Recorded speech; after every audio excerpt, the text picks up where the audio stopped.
सुद्धा तो त्याच्या क्रमानं. आज जरी सानप कुटुंबामध्ये या वडिलांचा देह दिसत नसला, परिवाराला दुःख होणं साहजिक आहे.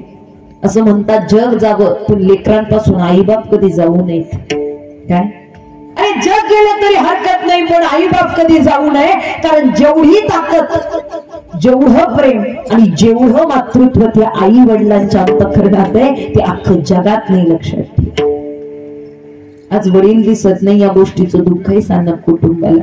मी आल्या आल्या या कुटुंबाला सर्व नातवंडांची भेट झाली, मुलांची भेट झाली आणि मी विचारलं सहज भाऊ की खऱ्या अर्थानं तुम्ही काय एवढा सगळा अट्टहास करताय. काही लोक तर आजकाल याला मानत सुद्धा नाही. आपण कलियुगात जगतोय याचं भान प्रत्येकाला असलं पाहिजे. कलीचं युग म्हणजे इथपर्यंत असं सांगितलं, ज्यावेळी कलीला विचारण्यात आलं होतं की तुझा सगळ्यात आवडीचा मनुष्य कोणता, त्यावेळी कली हसला आणि कलीनं उत्तर दिलं, जो व्यक्ती अधर्म करतो, जो व्यक्ती देवाचं नामचिंतन करत नाही, जो व्यक्ती दान धर्म करत नाही, देव धर्म करत नाही, असा मनुष्य मला जास्त आवडतो. कोणाला? म्हणजे आपण त्यातले कलियुगात राहणारी माणसं, जिथे जिवंतपणी आई बापाला घराच्या बाहेर हाकललं जातं. पण कौतुक करावं सानप कुटुंबाचं की खऱ्या अर्थानं आज एवढ्या सुंदर नियोजनामध्ये आपल्या वडिलांचं वर्ष श्राद्ध करतायत. कोण करतं सांगा ना, असं कोण करतं? असं कोणी करतं का? अजिबात नाही. ज्याच्या अंतःकरणात आई बापाच्या कष्टाची जाणीव आहे आणि ज्याच्या अंतःकरणामध्ये आई वडिलांविषयी प्रेम आहे, तीच मुलं तेच कुटुंब विधी करतात. एवढं ध्यानात ठेवा. नाही तर उक्ती देणारे आहेत. मी विचारलं नातवंडांना, मुलांना, कुटुंबाला काय एवढा सगळा अट्टहास करताय. त्यांनी एकच सांगितलं, ताई आमच्या वडिलांनी, आमच्या आजोबांनी अपार कष्ट केले, हाडाची काढीन रक्ताचं पाणी केलं. ज्या काळामध्ये पोटभर भाकर मिळत नव्हती अशा काळामध्ये त्यांनी प्रपंच उभा केला, आम्हा सर्वांना घडवलं. आणि हे जे वैभव आहे ते त्यांच्या कष्टाचं, हे चीज आहे त्यांचं. मग का नाही त्यांच्यासाठी आम्ही एवढं करावं? बरं एवढं करूनही कमी वाटतं. एवढे उपकार आहेत त्यांचे आमच्यावरती. डोळे भरून आले, डोळे भरून आले. असं वाटतं गेली असतील कुठेतरी शेतात, येतील तासानं माघारी. असं वाटतं गेली असतील कुठेतरी गावात, येतील 2 तासानं माघारी. असं वाटतं गेली असतील कुठे बाहेर गावी पाहुण्यांकडे, येतील 2 दिवसानं माघारी. वर्ष झालं आजही वाट पाहते हे कुटुंब वडील. नाही पाहत, आजही भास होतो असतील इथे कुठेतरी. सोडून गेले बाबा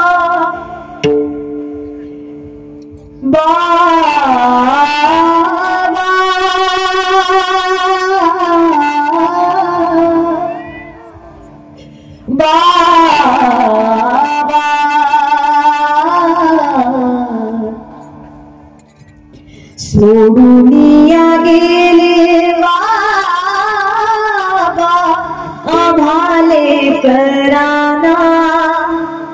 बाबा बाबा बाबा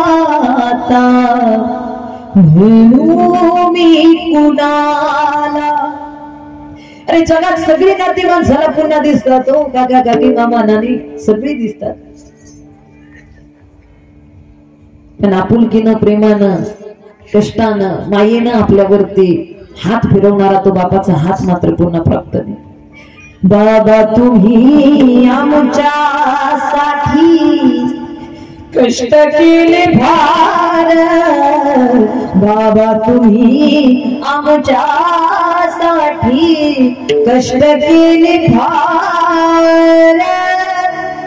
सोडून गेले बाबा सारा परिवार,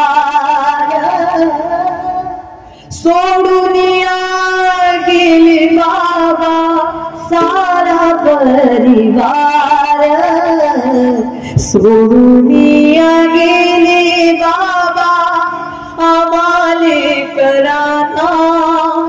बाबा बाबा बाबा आता म्हणू मी कुणाला. बाबा बाबा बाबा आता म्हणू मी कुणाला. बाबा कोणाला म्हणावं, निश्चितच फार मोठं दुःख आहे. आतापर्यंत केलेले कष्ट, आतापर्यंत केलेलं कर्म, हे कष्टच त्या बाबांना जिवंत ठेवतात.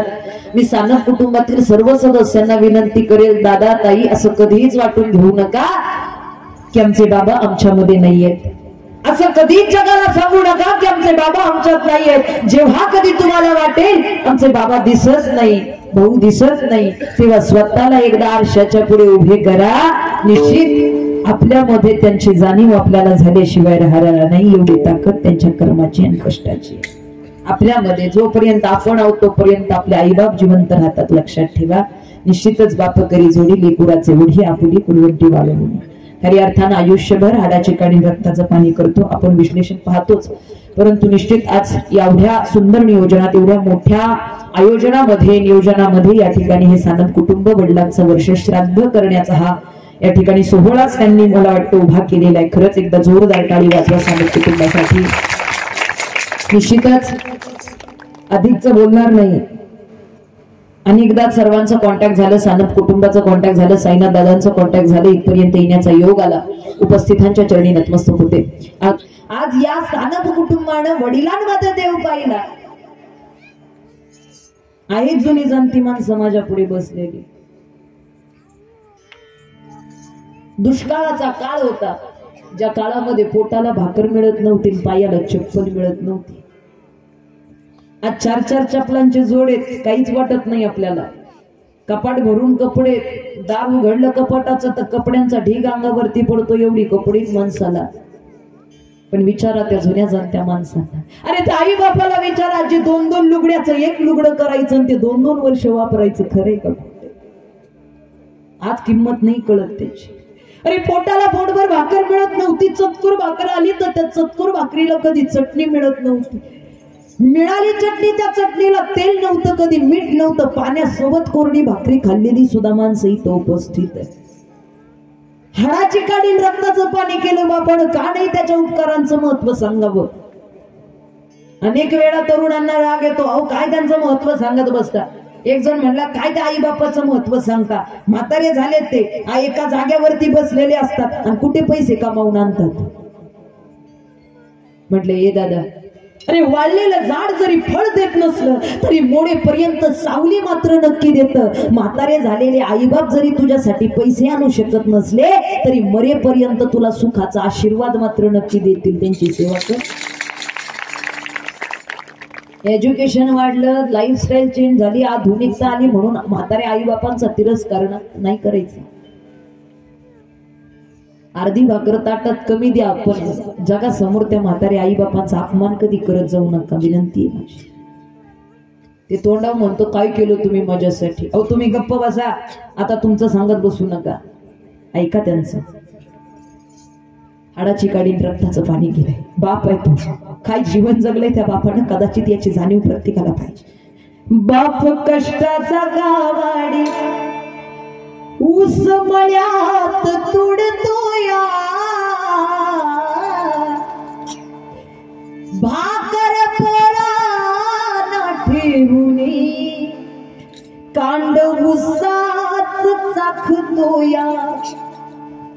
खमीस खवाटी फाटलेलं, सुई दोऱ्यान शिवलेलं, माझ्या बापाच्या धोतराला सदा ठिगाण जोडलेलं.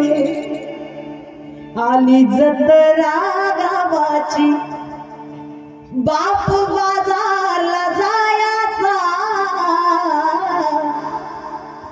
आन उधार पाधार, आन उधार पाधार, कापड पोराना नाहीचा. खिशामध्ये रुपया नव्हता त्याच्या, पण बाजारात गेला तर कधी रिकाम्या हातानं माघारी नाही आला. चूल पेटत नवरी दिस दिवस घराला, पायरी भर जाण्यासाठी बाप वनवन फिरला. बाप कष्टाचा कबाडी बाप स्वाभिमानी बाळा, बाप कणखर कणा, त्याच्या काळजात सुद्धा लाजाळूची संवेदना. रडला नाही तो जगासमोर. बाप तलवार ढाल, बाप पेटती मशाल, त्याच्या घामाच्या ठेवाना हिऱ्या मोत्याचा रुबाब. बाप मन झीर कसा जसा पाण्यातला मासा, त्याच्या डोळ्यातला थेंब कुणा दिसणार कसा. नाही रडला तो जगासमोर कधी आपल्या कुटुंबाला मोठं करण्यासाठी. आयुष्य गेलं बापाचं, पण जेव्हा काळजाचा तुकडा दूर गेला ना त्याचा, बाप साठवीत अश्रू फक्त एका क्षणासाठी. जन्मभराचे रडतो लेक जाताना सासरी. खरी अर्थानं आज मी जरी तुमच्या पुढे बोलत असले ना दादा, तरी माझ्या आई वडिलांच्या कष्टाचं चीज म्हणजे मी तुमच्या पुढे उभी आहे. निश्चित प्रत्येक पोरानं पोरीने हे समजून घेणं गरजेचं आहे. आई बापाची सेवा तितक्याच अंतकरणानं करणं गरजेचं आहे. निश्चित आज इथपर्यंत कैलासवासी निवृत्ती भाऊ सानप यांच्या वर्षश्राद्धानिमित्त उपस्थित आहोत. आणि त्या ठिकाणी आवाहन करेल मी समाजाला की खरंच सानप कुटुंबाचा हा आदर्श प्रत्येकाने घ्यावा. धन्य माता पिता तयाची या, कुणी कन्या पुत्र होती जे सात्विकता, याचा हरिक वाटे देवा. अधिकच बोलणार नाही.